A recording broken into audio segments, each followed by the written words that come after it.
ji si c'est bon Babacar ñu dal di jàll nag ci li nga xam ne mooy revue des titres bi nga xam ne nag ki ko doon amal saa su nekk wala suba gu jot rek mooy Khadim Bamba Faye. On pense à lui tey il est absent pour des raisons personnelles aussi. C'est important des fois de vaquer à ses occupations pour dal di amal yeneen mbir yoo xam ne ni dafay bokk ci li nga xam ne mooy suñu domaine. kontaan ci moom bu baax Faye Biram Penda Wagan maa ngi koy nuyu di nuyu ñëpp rek ñi nga xam ne ñu ngi yeewoo foofee ci diwaanu Kër Mbay Fall. ñu dal di koy dox ci Walf Quotidien nag ñu ngi dal di fësal nataalu ki la di Thierno Alassane Sall. Difficulté économique, Thierno Alassane Sall démolit le projet ba tey rek ci ay kàddoom yi nga xam ne yëkkati na ko bokk na ci de l'économie et à l'arrêt. CDE 3 mois sans payer les salaires, 650 personnes licenciées à la CSE. Eiffage fait des appels de fonds vers la France pour payer son personnel. Pastef annonce la réplique. Aujourd'hui mu mel ni ay kaddu ki nga xam ne nag moo di Thierno Alassane Sall moom it di ko xam ne ràññee nañu ko lool ci wàllu politique ci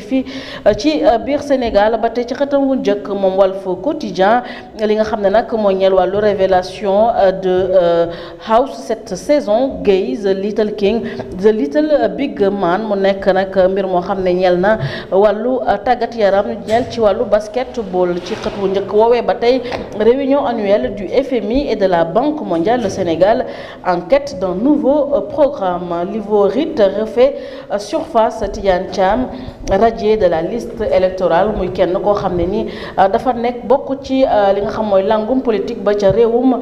Côte d'Ivoire. ba tey ci li nga xam ne nag mooy yéenekaay yi ci biir réew mi ñu jàll ci Sud Quotidien ca xët wu jëkk wa mu ngi fësal nataalu la di Tidiane Thiam bokk it ci kàngamu politique yi foofe ca réew mu Côte d'Ivoire moom nag dañ ko dal di seppi ni weñ tegee ko nele ne du bokk ci li nga xam ne mooy élection présidentielle yi. Le chef du principal parti d'opposition en Côte d'Ivoire, le PDCIRDA, Tidiane Thiam, radié de la liste électorale par la justice de l'ivorité à l'apatride, une frontière tenue. mu mel ni rek moom Tidiane dafa jàpp ne lii anarchie la en sa personne dañu ko seppi ci li nga xam ne mooy jogante bi war a am ngir ku jiite réewum Côte d'Ivoire. ca xët wu jëkk ba tey ci Sud Quotidien ñu ngi ci indi li nga xam ne nag mooy dëj bi ñeel ki la di Pape François jiite woon Vatican at yi nga xam ne yépp moom la ñu nekk moom nag génn na àddina dibeer bi ñu weesu wala altine ci fajar gannaaw bi mu amalee li nga xam ne mooy dernière apparition ci feetu Pâques bi. Le Pape François inhumé à la basilique Sainte-Marie Majeure. Funérailles de souverain pontife prévu ce samedi. mu mel ni rek samedi bi nga xam ne moom la ñu dëgmal la ñuy amal li nga xam ne nag mooy funérailles ci wàllu souveraineté. ba tey ci woowee yéenekaay Ziguinchor ci wàllu transport nag chauffeur et transporteur lance une grève illimitée muy mbir moo xam ne boo ubbee li Sud Quotidien daa nga ci am yaatal yu gën a wóor. ñu dal di ubbi beneen yéenekaay ci bés bi ba tey l'enquête lay doon ca xët wu njëkk ba. Front social, institut de technologie alimentaire, colère et malaise dans les rangs. mu nekk mbir moo xam ne nag ñeel na ñi seen xel màcc dem ci wàllu lekk. Des accusations contre le DG de copinage et de blocage des activités de recherche. Les travailleurs dénoncent une gouvernance pire que l'ancienne. Un appel à une réforme urgente de la gouvernance et au respect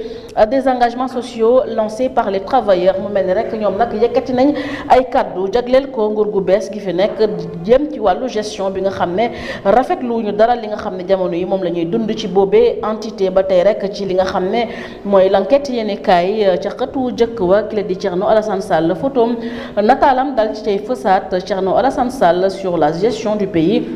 Rien ne bouge ay kaddu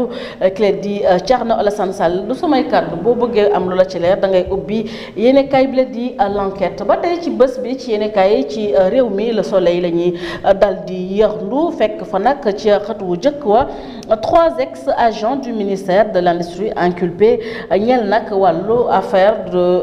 du fonds force Covid-19 mi nga xam ne nag mooy coow li tagatémbe ci réew mi jamono yi ci wàllu ba tey rek xët wu jëkk woowee ci journal Le Soleil. Précarité chronique ñeel nag interné ci bërëbu fajukaay yi. Surcharge de travail, bas salaire, immigration des talents à l'UCAD, des étudiants entre rêve et appréhension mu mel ni rek ñi nga xam ne ñoo fare ci wàllu woowee ci wàllu interne ci biir bërëbu fajukaay yi ñoom nag ñu ngi am ay sooxe jamono yi ci seen wàllu liggéey li ko waral du leen lu ñenn ñi nga xam ne ay bopp lañ te nekk ci boobee entité ñu ngi commencé di dem nag di tukki biti réew mu mel ni mbir mu war a mun a sooxeel la li nga xam ne nag mooy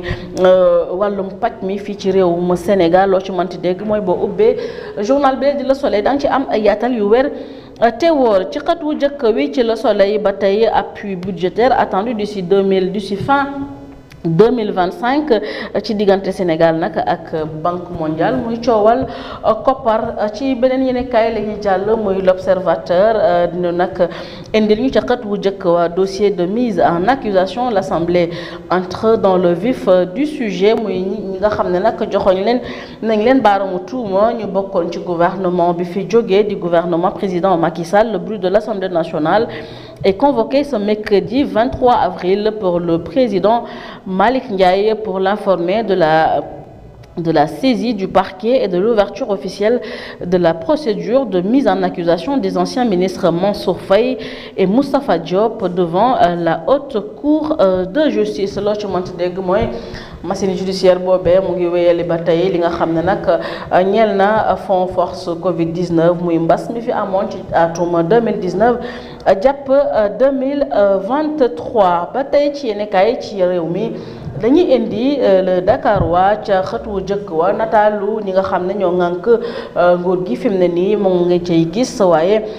nataalu Thierno Alassane Sall ñu mettre ko en exergue tas en mode bulldozer maanaam moom dafa gàddu rek fi mu ne nii nag ab bulldozer am ngir dëbb réew mi ba mu mokk loo ci mënti dégg mooy du samay kàddu boo ubbee journal bi di le Dakarois daa nga ci am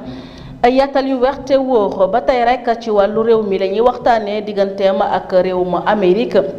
Le Sénégal face aux exigences de Washington, réforme ambitieuse ou dictée loo ci mënti dégg ci journal bi la di le Dakarois la nekk boo ko ubbee danga ci am ay yaatal yu weex te wóor ca xët wu njëkk wooy ba tey nataalik la di Mansour Faye sort de son silence mu nga yëkkati ay kàddoom di ko jëmale ci baaramu tuuma yi ñu ko joxoñ jëmale ko ci li nga xam ne nag mooy gestion fonds force Covid 19 yi.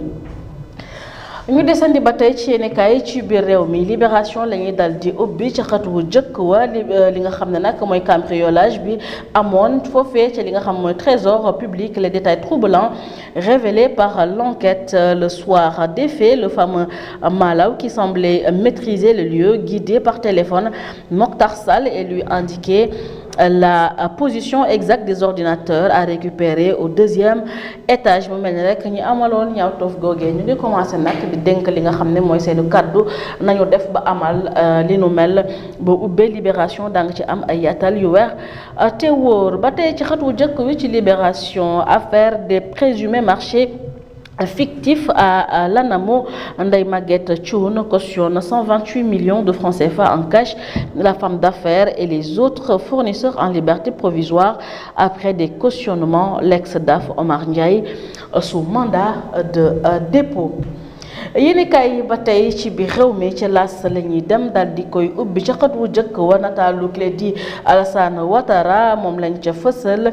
gannaaw radiation bi nga xam ne nag ñeel na Tidjane Thiam ci liste électorale yi nga xam ñoo war a dem ci jangante ngir jiite réew mu Côte d'Ivoire. Ouattara joue avec ses allumettes na ko moytu balay lakk daay gi boobaa dina métti ci ñi nga xam ne nag ñoo fare ci réew moomee ci xët wu njëkk bi ba tey rek l'État casque plus d'1 milliard ñeel nag wàllu autosuffisance en mouton. ñu ngay waajal tabaski ba loo ci mënti dégg mooy état dugal na ci nag milliard ngir rek ñëpp dal di am li nga xam mooy xarub tabaski wala tabaski xar moo yarul doo ko rendi. ñu jàll ci leneen ba tey ci yéenekaay yi li nga xam ne nag mooy l'évidence ñu fësal ci nataale ki nga xam ne mooy docteur Mabouba Diagne. Mabouba qui trace une nouvelle voie, insertion des jeunes diplômés en agriculture et en élevage. mu mel ni Mabouba mi ñu dénk wàllu yar jur gi ak li nga xam ne mooy mbéy mu ngay yëkkati ay dogal yu bees jagleel ko domaine boobee. loo ci bëgg a xam lu la leer da ngay ubbi l'évidence. Série de meurtres de Sénégalais à l'extérieur. dafa mel ni rendi geek reye geek lépp loo xam ne ni ñaawteef la jëmale ko ci doomu aadama ñu koy dégg ci biir réew mi mu nga taggatémbe ca bitim réew. Situation situation alarmante la tutelle a-t-elle pris les devants ñu dal di ci fësal ki leen di ministre Yacine Fall mi nga xam ne nag moom la ñu dénk mbiru bitim réew mu nga cay yëkkati ay kàddu loo ci mënta dégg mooy rey gi tagatémbee na fii ci réew mi waaye tagatémbee na foofee ca biti réew source a la ñuy dal di ubbi ca xët wu jëkk wa fekk ca nataalu ki di Moussa Diakhaté moom nag mi nga xam ne yëkkati na ay kaddu yam jëmale ko wàllu fonds force Covid yi nga xam ne nag jamono ñuy coow yi moom la ñuy waxtaanee fépp poursuite dans le dossier fonds force Covid mise en accusation de Macky Sall, menace de Sonko, boycott du premier ministre par l'opposition parlementaire lépp rek loo ci bëgg xam lu la leer da ngay ubbi yéen kay bi la di source a ñu dal di jeexale li nga xam ne nag mooy ëtt yéen kay ci bés bi ci wàllu tàggat yaram ci réew mi sport CAN féminine futsal les Lions accrochent le Madagascar 5 buts partout ca xët wu jëkk wa ca réew mi sport ba tey yaa ngi fay fekk affiche concernant la lutte sénégalaise. Franc promet de terrasser Eumeu Sène en 30 secondes boo ko waxee mën nga ko boo ko waxul it mën nga ko yal na yàlla yokk jàmm ci réew mi taas ñu ci barke ñi nga xam ne nag mooy suñu góor ñu baax ñi ñëpp kontaan ci Babacar ci complicité bi du côté de la régie ñu dal di nag jàll ci li nga xam ne mooy seggat bi ci wàllu xibaar Ibrahima Massali kontaan encore une fois dalal